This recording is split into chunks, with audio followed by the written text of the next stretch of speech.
20 जून 2025। एक तारीख जो आम दिनों जैसी लगती है, लेकिन राजसमंद लेक के लिए ये दिन कुछ अलग ही मायने रखता है। राजस्थान की राजसमंद लेक, दिन में जन्नत, रात में मिस्ट्री। दिन के उजाले में ये लेक किसी स्वर्ग से कम नहीं लगती, लेकिन जैसे ही सूरज ढलता है, यहाँ की फिजा में एक रहस्यमयी सन्नाटा पसर जाता है। सूरज की किरणें जब पानी पर पड़ती हैं, तो लगता है जैसे सोना बिखर गया हो। हर लहर में चमक, हर कोने में शांति। लोग दूर दूर से इस खूबसूरती को देखने आते हैं, लेकिन रात होते ही यही लेक डरावनी और अनजानी लगने लगती है। चांदनी में पानी की सतह पर अजीब सी परछाइयां तैरने लगती हैं और हवाओं में एक अलग सी सरसराहट सुनाई देती है।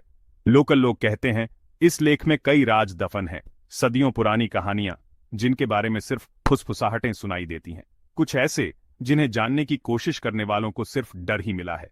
कई लोगों ने यहां अजीब घटनाएं महसूस की हैं, लेकिन कोई खुलकर बोलने की हिम्मत नहीं करता। इसी मिस्ट्री को कैमरे में कैद करने आया था अरविंद, एक यंग फोटोग्राफर। उसे बचपन से ही रहस्यों को जानने का शौक था और राजसमंद लेक की कहानियों ने उसे यहां खींच लाया। उसके साथ था उसका दोस्त नीरज, जो इन कहानियों से थोड़ा डरा हुआ था। नीरज को डर था कि कहीं कुछ अनहोनी न हो जाए, लेकिन दोस्ती में वो भी साथ आ गया। उनकी कहानी की शुरुआत लेक के किनारे से होती है। सुबह की ताजगी, हल्की ठंडी हवा और सामने फैला रहस्यमयी पानी, सब कुछ एक नई यात्रा की शुरुआत का संकेत दे रहा था। अरविंद अपने ड्रोन से लेक के सीन कैद कर रहा था, लेकिन उसे अंदाजा नहीं था कि वह जिस मिस्ट्री की तलाश में है, वह उसकी सोच से कहीं गहरी है। ये सिर्फ एक कहानी नहीं, बल्कि एक ऐसा अनुभव बनने वाला था जो उनकी जिंदगी बदल देगा। देखा नीरज, कितनी ब्यूटीफुल है यह जगह। लोग खामखां डरते हैं। ब्यूटीफुल तो है, लेकिन रात में यहां कोई नहीं रुकता।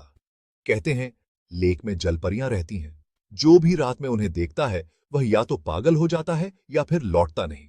जलपरियां? यह सब कहानियां हैं, वहम है। मैं यहां इसी वहम को दूर करने आया हूं। दुनिया को दिखाऊंगा कि रात में भी यह लेक उतनी ही ब्यूटीफुल है।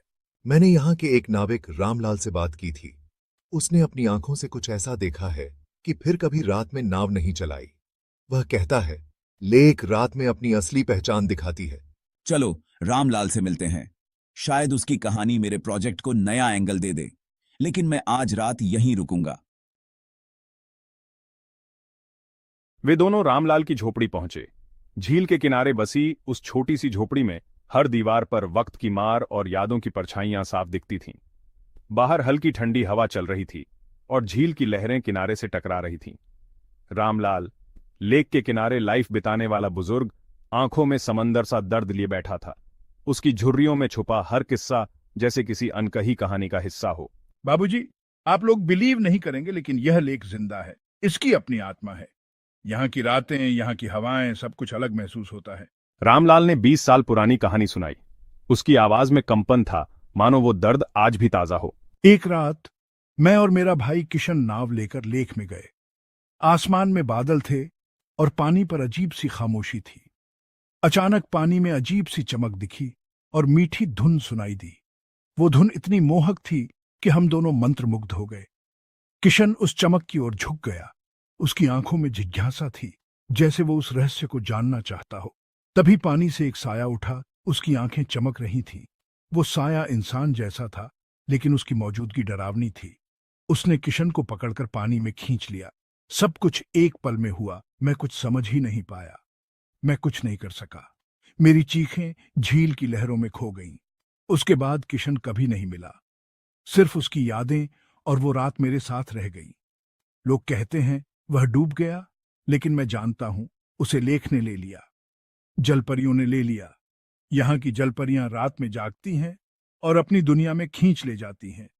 उस दिन के बाद मैंने रात में नाव नहीं चलाई। झील की खामोशी अब मुझे डराने लगी। आप लोग मेरी बात मानिए बाबूजी, यहाँ की रातें बहुत रहस्यमयी हैं। यह ब्यूटी एक धोखा है। जो दिखता है वो हमेशा सच नहीं होता। रात में यहाँ रहना खतरे से खाली नहीं। कई लोग यहाँ से कभी लौटे ही नहीं। रामलाल की कहानी सुनकर नीरज डर गया। उसकी आंखों में डर साफ झलक रहा था, जैसे वो खुद उस रात को महसूस कर रहा हो। लेकिन अरविंद की क्यूरियोसिटी और बढ़ गई। उसके मन में सवालों का तूफान था। क्या सच में झील के नीचे कोई रहस्य छुपा है? क्या जलपरियां अब भी वहां हैं?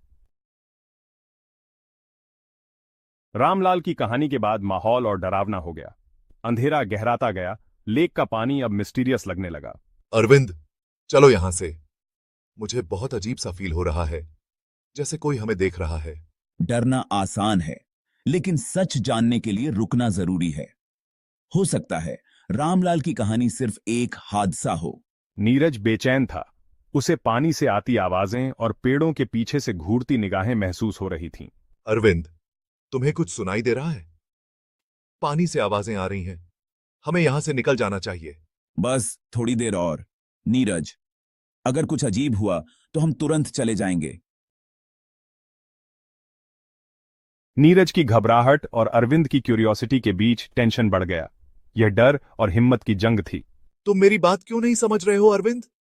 अगर हमें कुछ हो गया तो हमारे घर वालों का क्या होगा? मैं समझता हूं नीरज, लेकिन अगर आज डर गया तो खुद को कभी माफ नहीं कर पाऊंगा। मैं सच देखना चाहता हूं। तुम चाहो तो गाड़ी में बैठ जाओ, मैं तुम्हें फोर्स नहीं करूंगा, लेकिन मैं यहीं रुकूंगा। नीरज चुप हो गया, लेकिन दोस्ती का फर्ज उसे वहीं रोक रहा था। दोनों चुपचाप लेक के किनारे बैठे थे। रात गहरी हो चुकी थी, सिर्फ लालटेन की धीमी रोशनी थी। अचानक लेक के बीचों बीच हलचल हुई। वही चमक दिखी जिसकी बात रामलाल ने की थी। उसके साथ एक मीठी उदास धुन भी सुनाई दी। नीरज देखो, वही चमक। रामलाल सही था। चमक किनारे की ओर बढ़ने लगी। नीले हरे रंग की रोशनी पानी के अंदर से आ रही थी। अरविंद तस्वीरें खींचने लगा।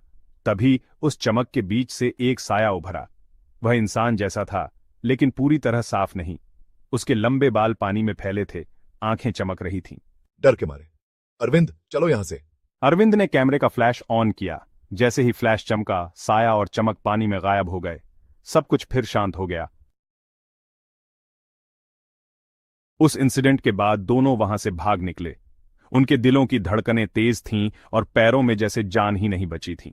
रात की खामोशी में सिर्फ उनके भागने की आवाज गूंज रही थी। दोनों को यकीन नहीं हो रहा था कि उन्होंने क्या देखा था। डर और हैरानी से भरे हुए वे बस दूर जाना चाहते थे। पूरी रात कोई कुछ नहीं बोला। कमरे में अजीब सा सन्नाटा था, जैसे हर दीवार उनकी फुसफुसाहटें सुन रही हो। दोनों की आंखों में नींद नहीं थी, बस वही अजीब सा चेहरा बार बार सामने आ रहा था। अगली सुबह अरविंद ने कांपते हाथों से कैमरे की पिक्चर्स देखीं। उसे उम्मीद थी कि शायद सब कुछ सिर्फ उनका वहम था, लेकिन तस्वीरें कुछ और ही कहानी सुना रही थीं। ज्यादातर धुंधली थीं, लेकिन एक में पानी के अंदर से झांकता एक चेहरा दिखा, इंसानी, लेकिन आंखें बड़ी और उदास। उस चेहरे में एक अजीब सी उदासी और रहस्य छुपा था, जैसे वो कुछ कहना चाहता हो, लेकिन कह नहीं पा रहा हो। वह पिक्चर सच और वहम के बीच की कड़ी थी। अरविंद और नीरज दोनों ही समझ नहीं पा रहे थे कि ये हकीकत थी या उनकी कल्पना। तस्वीर ने उनकी रात की कहानी को और भी उलझा दिया। अरविंद और नीरज लेक से दूर आ चुके थे, लेकिन मिस्ट्री उनके साथ रह गई। हर कदम पर उन्हें लगता था कि कोई अनदेखा साया उनके पीछे पीछे चल रहा है। नीरज ने फिर कभी उस रात की बात नहीं की। उसके लिए वो रात एक डरावना सपना बन गई थी, जिसे वो भूल जाना चाहता था। अरविंद ने भी कहानी किसी को नहीं सुनाई। उसके मन में डर था कि लोग उस पर हंसेंगे या उसे झूठा समझेंगे। तस्वीरें उसने अपने पास रख लीं, एक अधूरे सच की तरह। हर बार जब वो उन्हें देखता, उसके मन में वही सवाल उठता, क्या वो वाकई जलपरी थी? राजसमंद लेक आज भी वहीं है, दिन में ब्यूटीफुल, रात में मिस्टीरियस। दिन के उजाले में सब कुछ सामान्य लगता है, लेकिन रात के अंधेरे में वहां की फिजा बदल जाती है। शायद आज भी वह किसी साये को अपने सीने में छिपाए है। रात के सन्नाटे में, पानी की लहरों के बीच, कोई अनकही कहानी अब भी तैरती है। सच क्या है कोई नहीं जानता। लोग सिर्फ अंदाजा लगाते हैं, लेकिन असली हकीकत अब भी पानी के नीचे छुपी है। कुछ राज राज ही रहें तो बेटर है। हर सवाल का जवाब जरूरी नहीं होता। कुछ सवालों का रहना ही उनकी खूबसूरती है। कुछ कहानियां अधूरी ही अच्छी लगती हैं। शायद यही अधूरापन हमें बार बार उस लेक की ओर खींच लाता है, और हम सोचते हैं, क्या वो वाकई जलपरी? अगर आपको ये कहानी डरावनी और दिलचस्प लगी हो तो डर की दस्तक चैनल को लाइक करें, सब्सक्राइब करें और बेल आइकन दबाएं, ताकि अगली बार जब कोई कहानी दस्तक दे, आप सबसे पहले सुने।